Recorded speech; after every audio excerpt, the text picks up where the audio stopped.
The Game Schooler Podcast is a weekly audio show that educates new and experienced gamers about the awesomeness of tabletop gaming. In this week's episode, Piper Kotecki and Eliza McCabe share their top 10 board games of all time.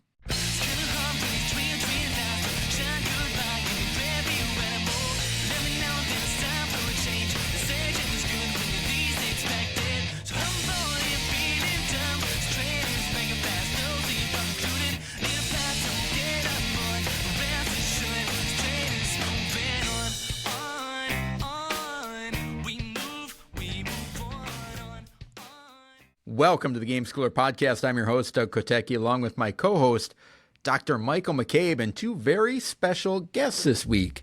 What's happening, Doug? How are you? I am fantastic. Good. One of the guests is sitting next to me. Would you like to introduce yourself? Yes, I am Piper Kotecki, and I am this person's daughter. Okay. And we have a fourth co-host in the booth today. Why don't you say hello and introduce yourself? Hello, I am Eliza McCabe, and what else do I say? Oh, that's good. That's good. So we have Eliza and Piper, and they're with us today. What's the plan for today's show? When we went over our run sheets and we had about a 90-minute, pre-production meeting where we talked in great detail. What are we doing here today? We're gonna share our top 10 games because games are awesome.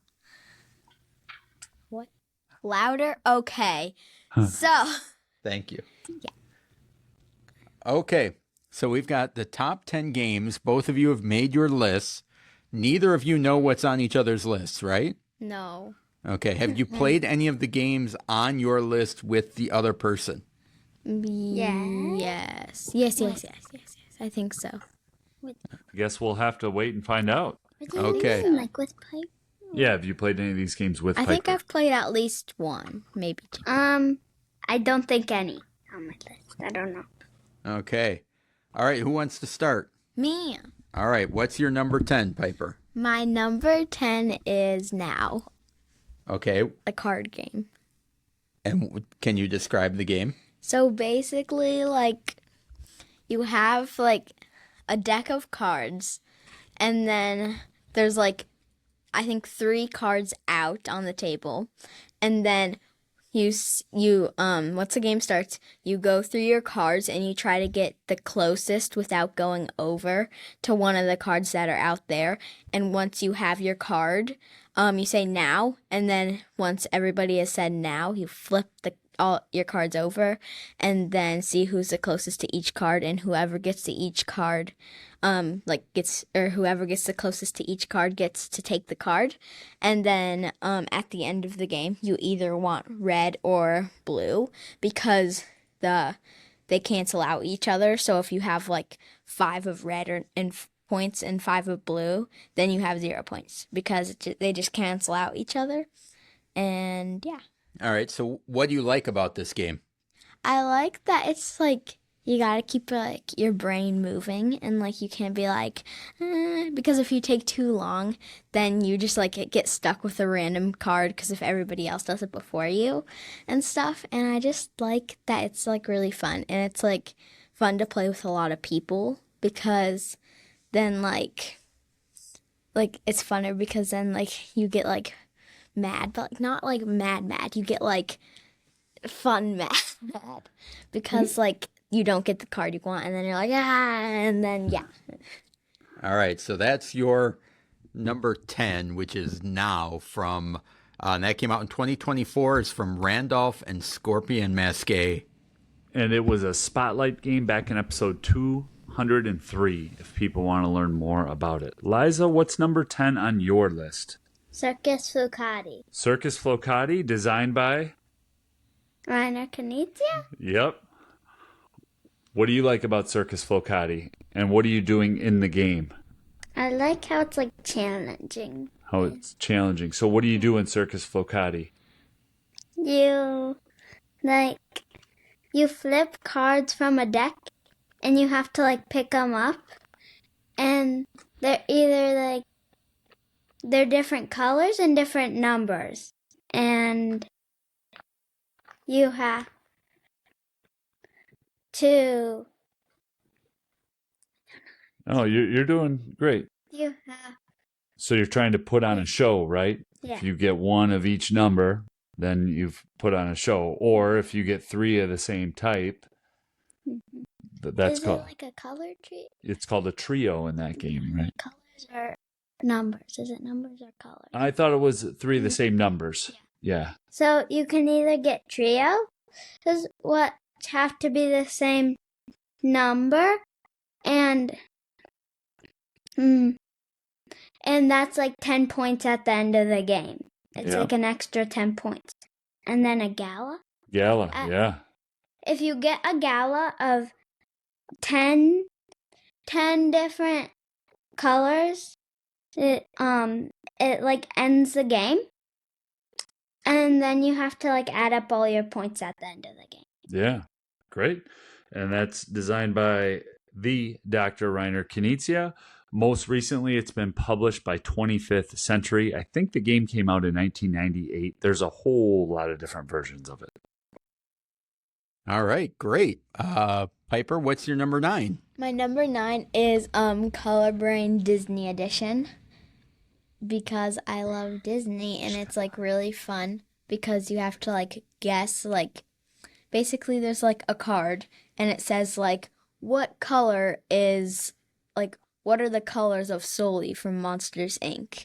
And then you have like a deck of cards from the colors of the rainbow, and then you pick however many like cards, because like at the bottom of the card where it says like who you are finding the colors to, it like says like the number of cards. So then you pick the number of cards like of the colors of the character, and then you pick like put them out, and then you like say like 3, 2, 1, and then you flip them over to see who got the right colors, basically. Okay. And you get points if you get the right colors. Yeah. And what if nobody gets all the colors? Nobody? Do the points carry over to the next round? No. If everybody gets it, or if everybody gets it right?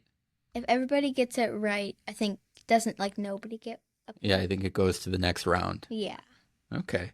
That one came out in 2019 from Big Potato Games. Big potato. So that is a good name for a publisher, Big Potato Games. Potato. So that is number 9, Color Brain Disney Edition.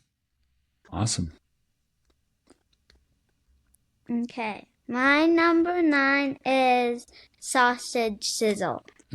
Good one. Yeah. Tell our listeners about Sausage Sizzle and why it's one of your favorite games. Because it has animals, and I like animals. All right, but what are you doing in Sausage Sizzle? Well, you have dice, and you're trying to get either sausages or numbers, or animals on your dice, and So you're rolling your dice in what's called Yahtzee style, right? So you can, you're rolling until you don't have any rolls left. And then what do you do at the end of your turn if you have, let's say, all capybaras? How does the scoring work? Do you remember? you have to like times it. Yep, you multiply it, right? The number of dice times the number of animals, and then that's what you get for that one animal. All right, what do you like about the game? It's fun Okay, what makes it fun? because you're rolling dice to get different stuff, and sometimes if you're trying to get 4 sausages, maybe you have 3, and then it rolls like a 5. Yeah. It's challenging. Yeah, because the sausages are either worth 1 point each, or if you get all sausages, 7. Yep, good. So that is Sausage Sizzle, designed by Marcus and Inca Brand, also re-released recently by 25th Century. All right. Piper, what's your number 8? My number 8 is Catan. Okay, tell us about Catan. So like you're kind of like trying to like build a village, sort of. And like you have like this giant like mat thing. and I like it because like I think the version we played it was like 3D version or something. Yeah, we So have that was kind of cool. a 3D version. Yep. Yeah, so that was cool.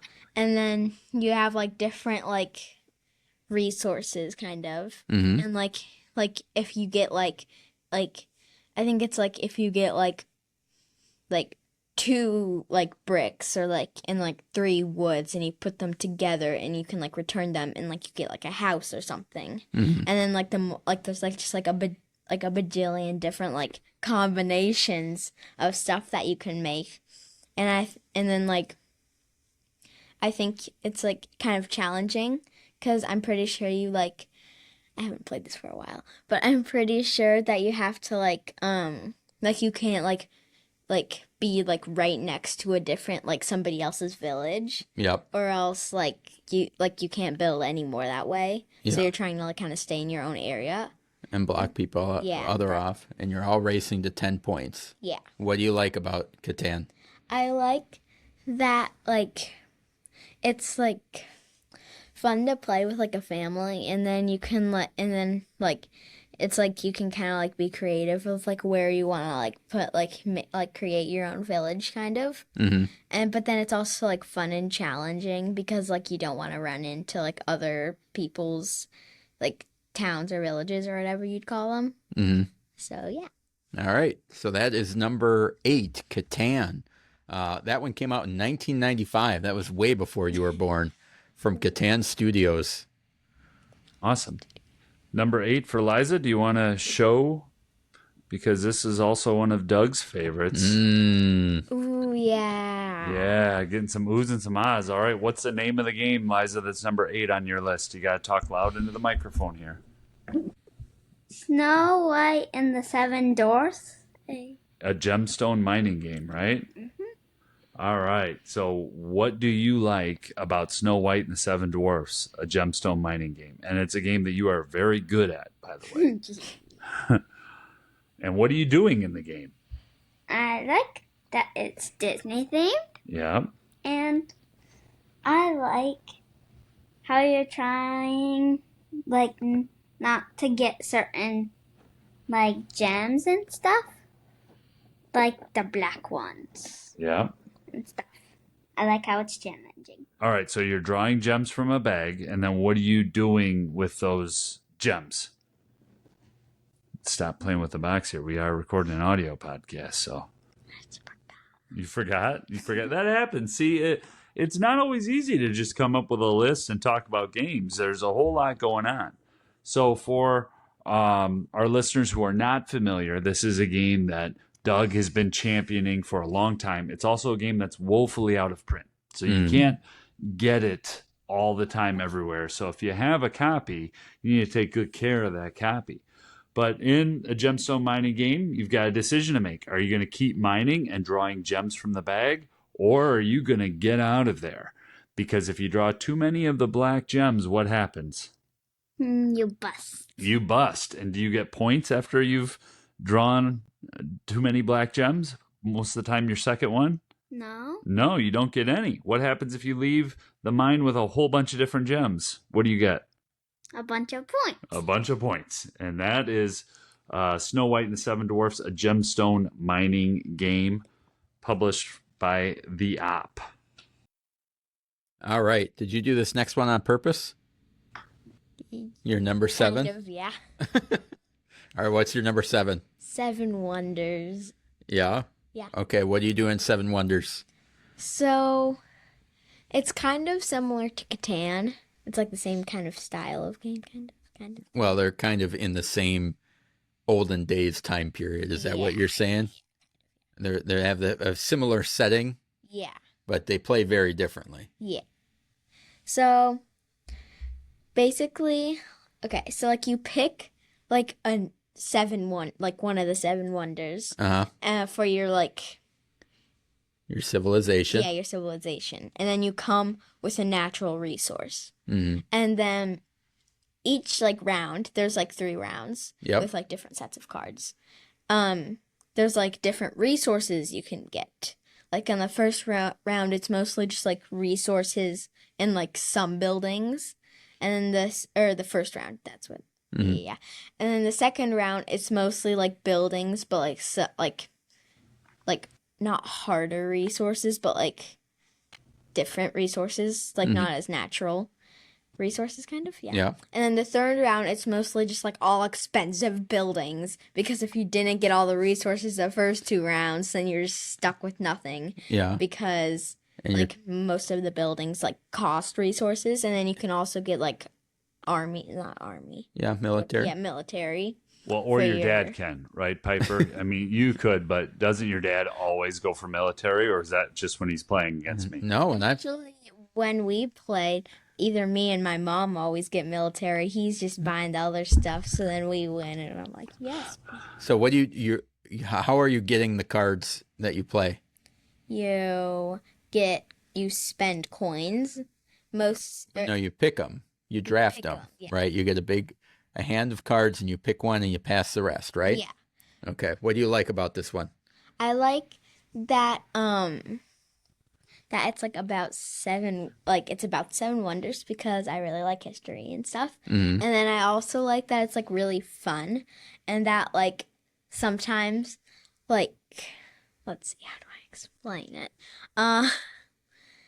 Sometimes there's free stuff that you can build. Yeah, and like Yeah. other times it's hard because like you have to get coins, and like sometimes it's like harder to get coins. Buy them from your neighbors and stuff like that. Sometimes, yeah. So sometimes you can like trade or like buy them from your neighbors, or like yeah. So yeah. All right, so that's 7 Wonders. That one also came out before you were born in 2010 from designer Antoine Bauza and Repost Productions. You're up, Liza. Number 7 for you. Fight 5. Good one. Call to the new over there. Always.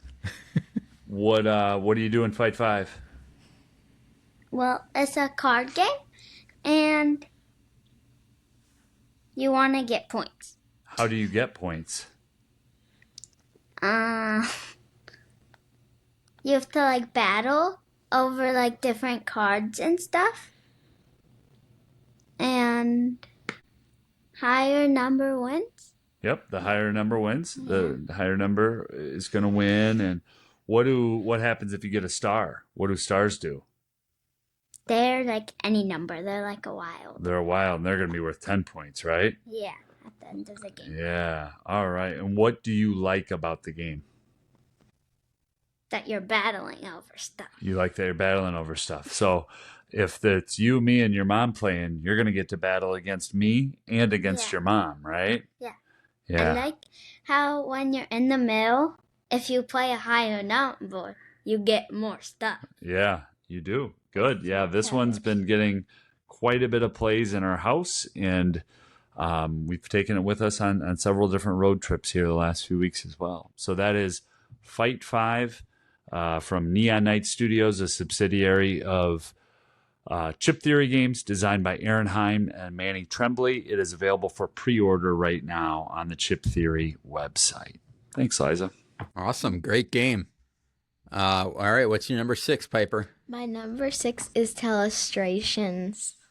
Okay, what do you do in Telestrations? Okay. So each person has like a mini like whiteboard book thing.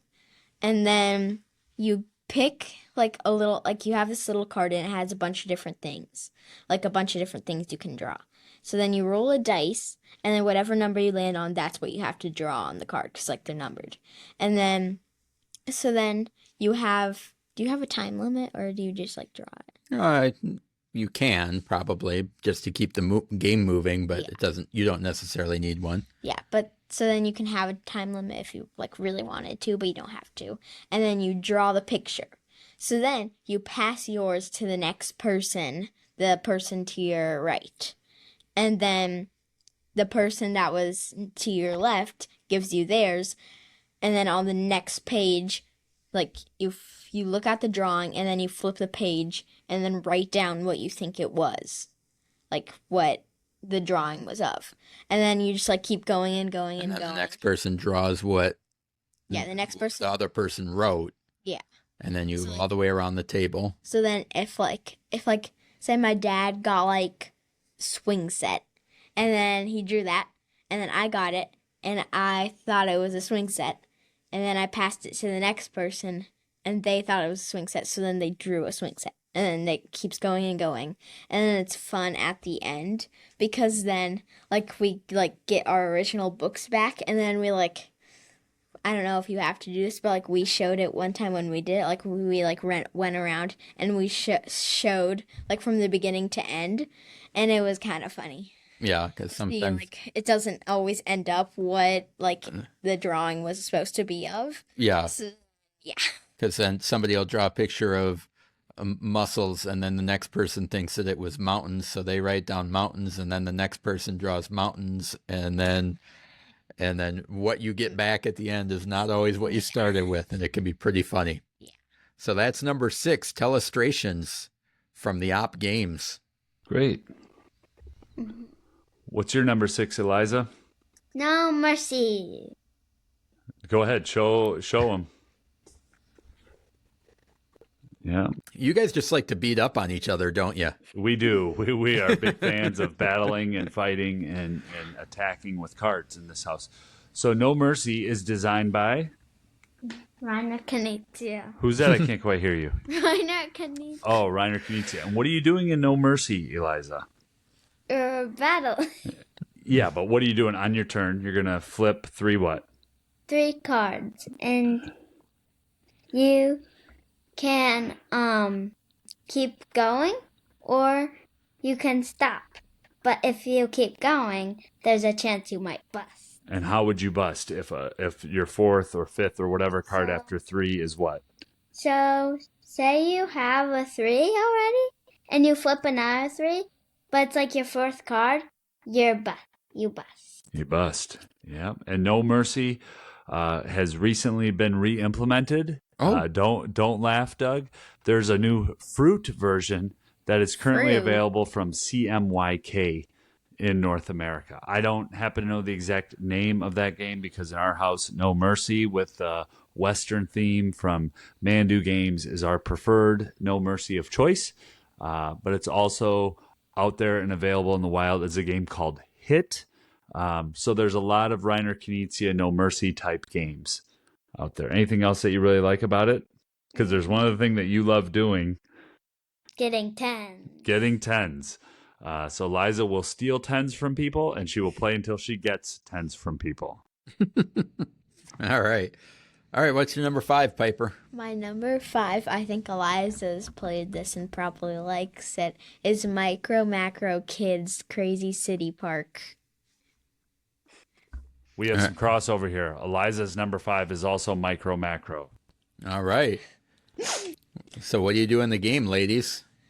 Well, it's like this giant game board thingy, and like there's a bunch of like pictures on it. Like it's like a giant picture, and then you get like it's kind of like detective kind of, Yep. and like you get like a case kind of, Mm-hmm. and then you like have to like out of all of the little things in the picture, you have to try to look for like find the person and then like see where they were going or like see where their house was and like what happened to like their missing carrots or something random like that.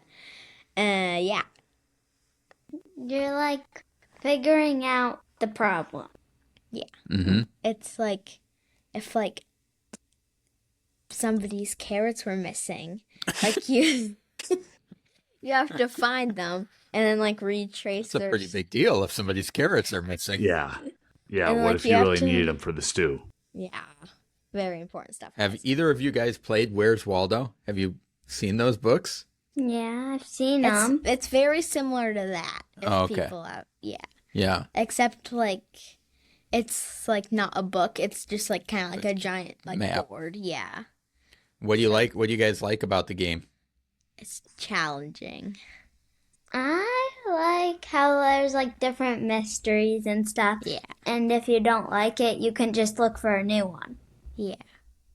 All right. It's You very like doing those with your mom, don't you? Yeah. my you eyes do- hurt after that. Do you do that game with your dad usually, Piper? I've only played it like once or twice. Yeah. But when I've done it with Dad. Great. All right. Well, back to you, Piper. What's your number 4?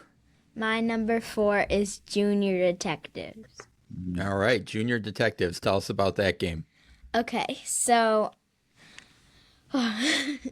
so you have this like giant mat, and there's like a town, and then there's like these like little squares of like different people, like Locations. locations, like the janitor at the school, or like the pet shop owner, or something like that. And then there's mysteries, like the one we played one time was like who, like somebody replaced all like the sugar with salt at the coffee shop. So then we have to use our character, and we roll the die, and then we like go as many steps as we can, or like as it rolls, and then we try to get to the different locations, because under the little like piece of like card, Character card. like the character card or whatever, there's like a clue. Like sometimes like I get mad because it says I did not see the thief, or like Sometimes they haven't seen anything. They can't help you. So then it get mad because I went there all for nothing. But then other times it's really helpful. Like the library lady, like she always tells the truth. Like sometimes she's like the janitor and the pizza chef were like lying. Yeah, so some of the people can lie, and there's one character that always tells the truth. So she'll tell you who is lying. I thought the spy also tells the truth.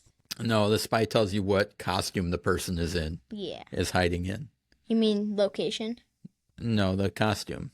Like it was like where they're either dressed up as where they're hiding, but some of them are costumes. Who publishes Junior Detective? Who makes That's that by one? Buffalo Games. And it is a really fun game. It was one that had been on my shelf for a while. We got from Target, and it was kind of like, we should probably get this played. And everybody kind of fell in love with it, even with there being a humongous misprint in the second case. Yeah. Which somehow was not because like somehow not caught. But I think there was like 2, because like one was like 2 people contradicted each other.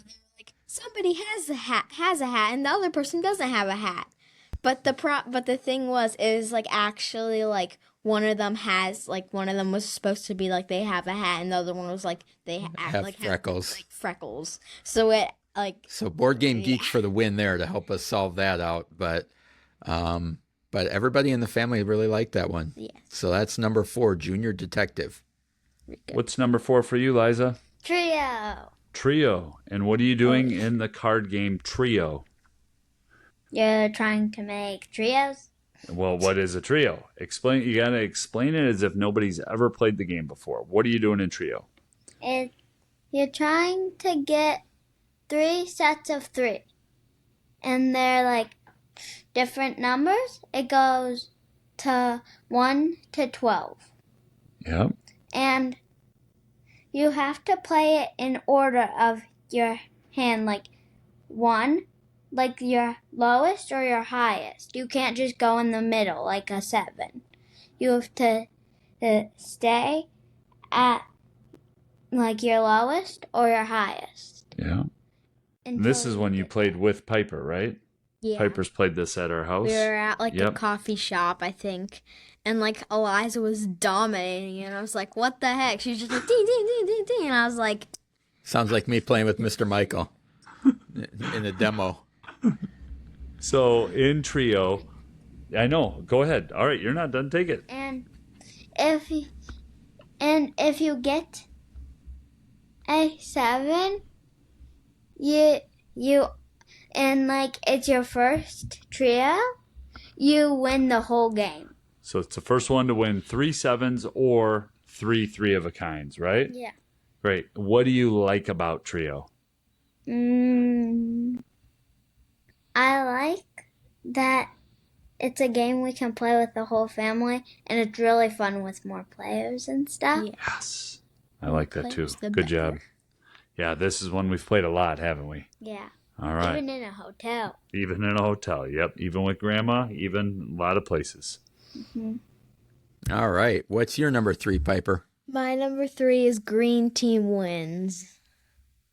All right. What do you do when Green Team wins? And Green Team Wins, basically, like, So each person has like a little whiteboard. And then there's like a stack of cards. And like on the card, it's like, what was the best smell from your childhood? Crayons, Play-Doh, or like freshly cut grass or something random like that. And then you write down, you all start on the orange team, by the way. So then you write down what you think like the like variety will be, like The majority. The majority, same thing, would be. Or exact opposite. You might start off on the orange team. I'm permanent green team over here. Back to you, Piper. What do you mean? So then you like write down what you think the majority will be, and then you flip over your thing, and then if like you are the majority, then you flip over your thing to green team and you get 1 point. And then if like the next round you get your like stay on green team, then you get 2 points. Yep. And then like if like you aren't the majority, you flip back to orange team and so on and so forth. Yep. You play to a certain number of points. What do you like about this one? I like that it's really fun to play with the cousins and stuff. Yeah, you can a whole family can play. Yeah. With an extended family, a lot of people can play this game. Yeah. Because also like you can team up too and stuff like that. So then I like that it's like kind of like challenging because like you don't know what other people are thinking unless you're a mind reader. I don't really think. I just always answer true to myself. I try. I regret half of the time because I'm like, you know what? I think maybe people will pick that one because that's what I think. And then I'm like, no, people are gonna pick that one. And I flip it over, and the people are doing the one that I started with. So I'm like, really annoying. All right, so that's our number 3. Green team wins. Great choice, Piper. What's your number 3, Eliza? Grim Masquerade. The Grim Masquerade. What are you doing in the Grim Masquerade? Do you remember? Nope.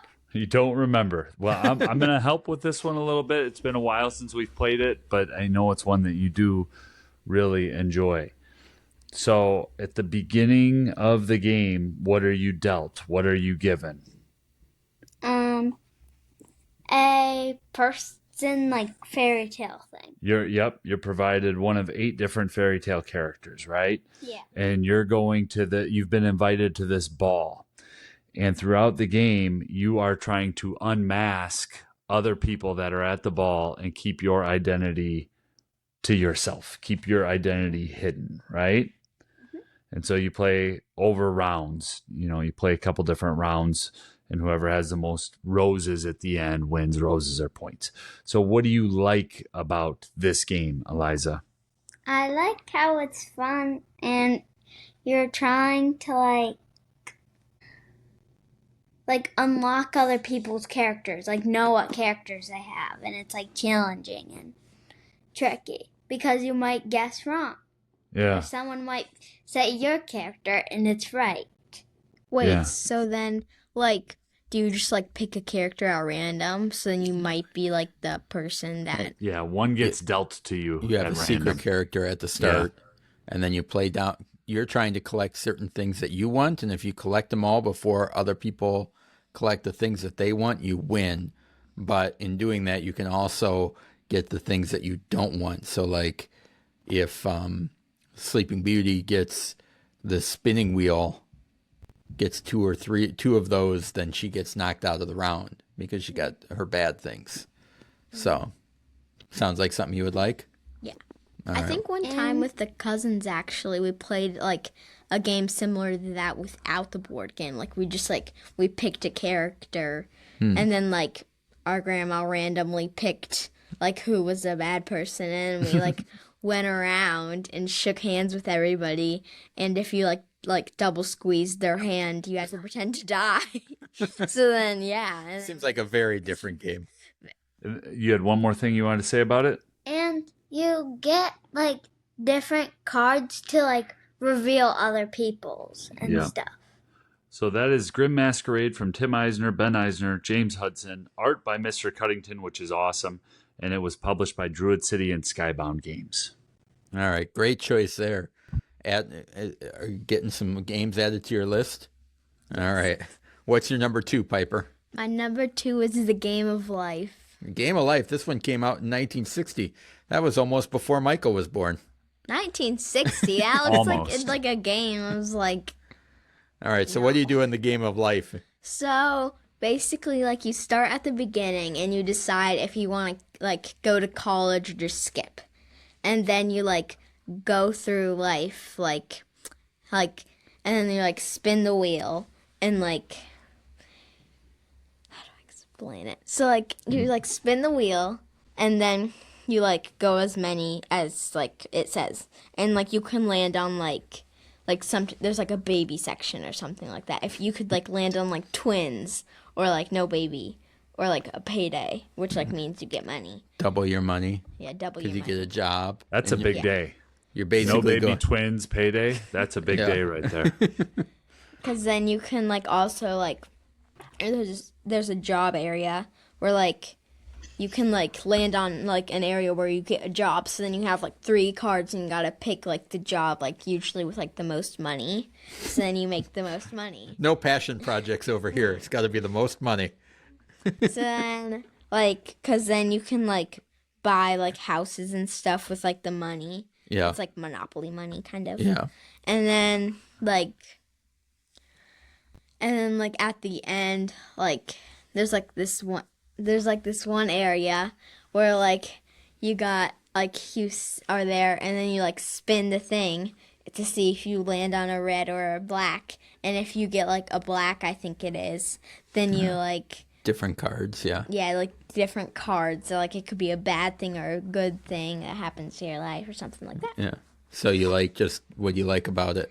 I like that we can just kind of like pretend that. Create a little story. Yeah, a little story. It's like a crazy backstory with twins and it being like a police officer with twins and 3 dogs. All Did your right. dad tell you about the game called The Sims that we played at Gen yeah, Con? I literally have that game on my iPad. Oh, yeah. So that is your number 2, the Game of Life from Hasbro. Awesome. Thanks, Piper. What's your number 2, Eliza? Don't llama dice. Don't Llama Dice. Designed by Reiner Knizia. Reiner Knizia. What do you Sensing do a in theme. What do you do in Don't Llama Dice? You roll dice. You roll dice, and then what happens? You either get llamas or numbers. Mm-hmm. And so what are you trying to get rid of? Llamas and numbers. Yeah, go ahead. Do you want help here, or you got this one? Mm, So in Don't Llama Dice, you're dealt 6 cards at the start of the round, right? And you're trying to get rid of the cards by rolling dice. And if you roll numbers or roll llama, you get to get rid of the cards that are in your hand. However, what happens if you roll 3 dice and you don't have any of those cards? you have to pick up from like The central row, right? There's a central marketplace. Or there could be llama drama. Llama drama would be if you can't pick up any of those cards, you essentially bust again, and then you've got to pick up all of the cards. no, if other people. If other people, yeah. Yeah. All right. What else do you want to say about Don't Llama Dice? If other people like give up or stop, that's how you llama drama. Okay. Okay. I like that they added dice to llama. Well, that's what I want to talk about. Talk to me here just for a minute. You played a lot of the card game Llama. Llama is a game that Doug introduced our family to when it first came out. We've played a ton of Llama. Llama, you just have cards in your hand, and on your turn, you're going to play a card that's next in order, or you're going to choose to go out. What do you like differently or better? Why is Don't Llama Dice on your list and not Llama? Because I like how they added dice and it gave it more character. Yeah, cool. Stuff. Yeah, there's something fun about just chucking dice, huh? All right, Piper, what's your number 1? My number 1 game is Flashback Zombie Kids. Nice. And And so what's the game about? so basically, you have this like mystery where like zombies are taking over the world, and you're like the last four kids on Earth. And so basically, you have these cards from like different like perspectives of people, kind of, and then like you have to like try to find out like where things are. And like, don't you have like a little like magnifying glass or something, and you have to like look around the card to see if there's like different clues, kind of. Yeah, there's different little contraptions that you can unlock that help you find new clues. Find like a key or like something. Like if like it's like a thing with like a locked door or something, then you like take the magnifying glass and you look around the page, and then like you try to find like a key or something Yeah. like that. What do you like about it? I like that like it's really like challenging and fun because like you're like it definitely like wants you like it's like tempting, like you want to know like what happens. And at the end I was so shocked because what happened and who what Spoilers. cuz there's like Don't Oh, say so this is the flashback game. This is not Zombie Kids Evolution. correct. This is just flashback, and this is the so this was the first time I played a game with Piper where like I felt like she had that was totally engaged and immersed in the game, and just like we got to keep going, and it was like my bedtime and I was like, no. got to keep going, got to finish it. So we finished it, and it was great. And obviously, it's So surprising. her number one. Definitely. Flashback Zombie Kids from Scorpion Masqué, and that one came out in 2022. Awesome. Liza's number one game came out in 1967. What game is it, Liza? Skippo. Skippo. And what do you do in Skippo, and what do you like about Skippo? And I like that it's fun. So you're trying to get rid of all of the cards in your hand, right? And you're trying to form runs by getting cards out in a certain order, right? Okay. Why is that your favorite game? Challenging. Sometimes it takes a long time. Sometimes it takes a very quick time. Okay. So that's your number one game is Skippo. All we right. got. That's how old Skippo is. 1967. Yeah. It's a good mix of games of old and new. We went all the way from 1960 to 2025. So a lot of games. And certainly there's a lot of other games that you guys haven't played. And maybe you should play some games that are on each other's lists that you've never played before. That's always fun. Want to. So thanks, guys, for joining us for the podcast. We really appreciate it. Thank you. Okay, good chat. And I want to thank our listeners for spending the last hour or so with us. We truly appreciate it. Now get out there and keep gaming. I recommend Flashback Zombie Kids.